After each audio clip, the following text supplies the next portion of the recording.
Assalamualaikum warahmatullahi wabarakatuh. Perkenalkan, nama saya Ella Kristina, NIM 2030604084, kelas Mazhab 3.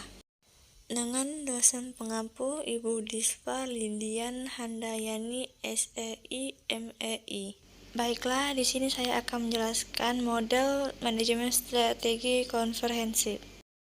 Pendekatan yang digunakan secara luas adalah: pertama, memilih beberapa contoh pernyataan visi dan misi dan meminta semua manajer untuk membacakannya sebagai informasi dasar. Kemudian, mintalah manajer untuk mempersiapkan pernyataan visi dan misi organisasi mereka sendiri.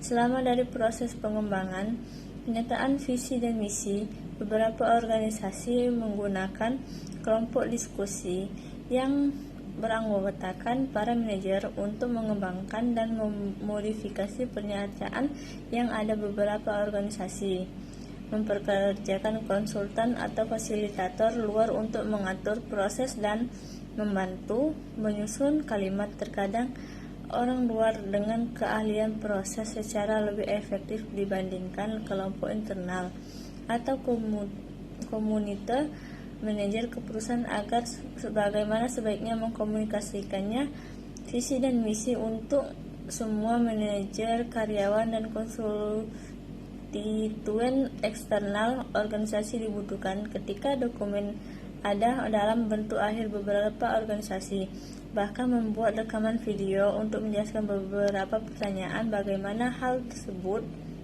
dikembangkan. Berikut proses melakukan audit eksternal. Proses melakukan audit eksternal harus melibatkan sebanyak mungkin manajer dan karyawan seperti yang ditekankan pada bab sebelumnya. Keterlibatan dalam proses manajemen strategi dapat menghasilkan pemahaman dari komitmen dari anggota organisasi untuk melakukan audit eksternal perusahaan. Pertama kali harus menyelidiki dan mengumpulkan informasi bersaing mengenai tren ekonomi, sosial, budaya, demokrasi, lingkungan, politik, pemerintah, hukum, dan teknologi. Setelah informasi dikumpulkan, sebaiknya diasimilasi dan evaluasi. Pertemuan atau serangkaian pertemuan manajer diperlukan untuk secara kolektif mengidentifikasi kesempatan dan ancaman yang paling penting dalam dihadapi oleh perusahaan. Dalam proses melakukan audit internal sama dengan proses melakukan audit eksternal. Pada waktu manajer dan karyawan dari seluruh perusahaan perlu terlibat dalam menentukan kekuatan dan kelemahan perusahaan. Dibandingkan dengan audit eksternal, proses melakukan audit internal memberikan lebih banyak kesempatan pada partisipan agar memahami bagaimana pekerjaan departemen dan divisi mereka sesuai dengan keseluruhan organisasi. Dalam melakukan audit internal dibutuhkan pengumpulan, asimilasi, dan evaluasi informasi mengenai operasi perusahaan.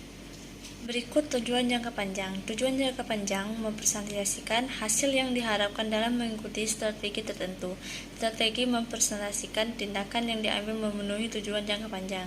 Kerangka waktu untuk tujuan dan strategi sebaiknya konsisten, biasanya 2 hingga 5 tahun.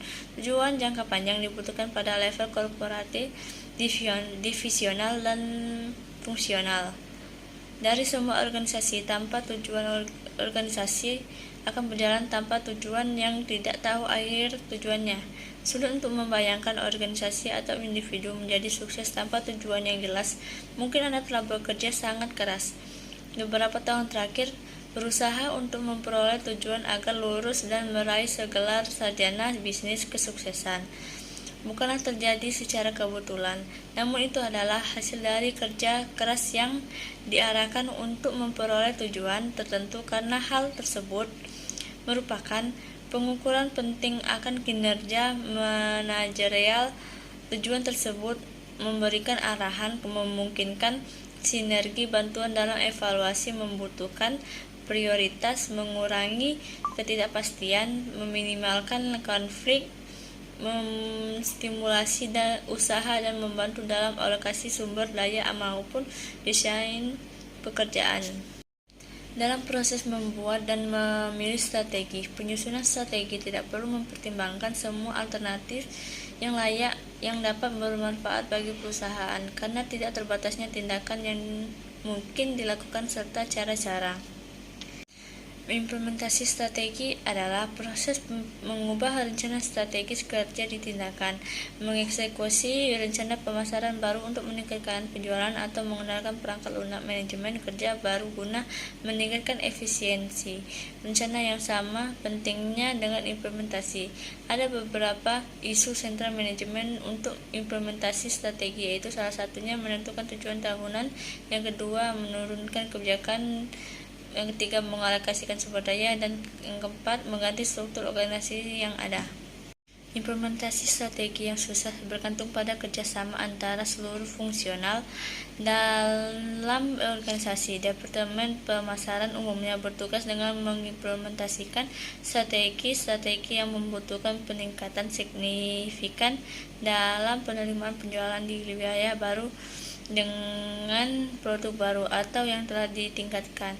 Manajer keuangan dan akuntansi harus merancang pendekatan implementasi strategi yang lebih efektif pada biaya yang rendah dan risiko minimal untuk perusahaan. Manajer R&D harus memindahkan teknologi yang kompleks atau mengembangkan teknologi baru untuk sukses dalam mengimplementasikan strategi. Manajer sistem informasi yang sering dipakai untuk menyediakan lebih banyak lagi kepemimpinan dan pelatihan untuk seluruh individu dalam perusahaan tersebut. Berikut pada penjelasan mengukur dan mengevaluasi kinerja. Dalam menyajikan kerangka kerja dari evaluasi strategi yang dapat memfasilitasi pencapaian tujuan tahunan dan jangka panjang evaluasi. Strategi yang efektif memungkinkan sebuah organisasi untuk memaksimalkan manfaat dari kekuatan internal saat mereka berkembang, untuk memaksimalkan manfaat dari peluang eksternal saat mereka muncul, mengenali dan bertahan dari ancaman, dan untuk meminimalkan kelemahan internal sebelum menimbulkan kerusakan.